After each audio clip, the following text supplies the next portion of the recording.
Russian president Vladimir പുടിന് രാഷ്ട്രപതി നൽകിയ വിരുന്നിൽ ശശി തരൂർ പങ്കെടുത്തതിൽ കോൺഗ്രസ് നേതൃത്വത്തിന് അതൃപ്തി.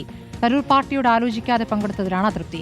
സർക്കാരിന്റേത് ദുരുദ്ദേശപരമായ നടപടിയാണെന്നും കോൺഗ്രസ് ആരോപിക്കുന്നു. എന്നാൽ ക്ഷണം നിരസിക്കേണ്ട കാര്യമില്ല എന്നാണ് തരൂരിന്റെ വിശദീകരണം.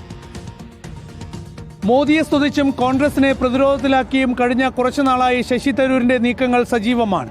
ഏറ്റവും ഒടുവിൽ പാർലമെന്റ് നടപടികൾ പ്രതിപക്ഷം തടസ്സപ്പെടുത്തുന്നതിനെ വിമർശിച്ച് തരൂർ ലേഖനമെഴുതുകയും ചെയ്തു. തൊട്ടുപിന്നാലെയാണ് റഷ്യൻ പ്രസിഡന്റ് വ്ളാഡിമിർ പുടിന് രാഷ്ട്രപതി ഭവനിൽ ഒരുക്കിയ അത്താഴ വിരുന്നിലേക്ക് പ്രതിപക്ഷ നേതാവ് രാഹുൽ ഗാന്ധിയെയും രാജ്യസഭാ പ്രതിപക്ഷ നേതാവ് മല്ലികാർജ്ജുൻ ഖാർഗെയെയും ക്ഷണിക്കാതെ ശശി തരൂരിനെ മാത്രം സർക്കാർ ക്ഷണിച്ചത്. ക്ഷണം സ്വീകരിച്ച അത്താഴ വിരുന്നിൽ തരൂർ പങ്കെടുക്കുകയും ചെയ്തു. സർക്കാരിന്റെ ക്ഷണം നിരസിക്കാനുള്ള കാരണങ്ങളൊന്നും ഇല്ലെന്നായിരുന്നു തരൂരിന്റെ നിലപാട്. തരൂരിനെ വിമർശിച്ച് കോൺഗ്രസ് വക്താവ് പവൻ ഖേര രംഗത്തെത്തി.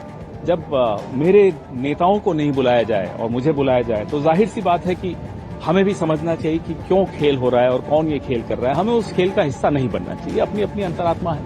റഷ്യൻ പ്രസിഡന്റ് വ്ളാഡിമിർ പുടിന് നൽകിയ അത്താഴ വിരുന്നിലേക്ക് ശശി തരൂരിനെ ക്ഷണിച്ചതിന് പ്രത്യേക കാരണമുണ്ടെന്നും കോൺഗ്രസിന്റെ കുഴപ്പം എന്തെന്ന് മനസ്സിലാകുന്നില്ല എന്നുമായിരുന്നു BJP നേതാവ് മനോജ് തിവാരിയുടെ പ്രതികരണം. തരൂരിന്റെ കാര്യത്തിൽ കടുത്ത അതൃപ്തിയിലാണ് കോൺഗ്രസ്. റിപ്പോർട്ടർ, ദില്ലി.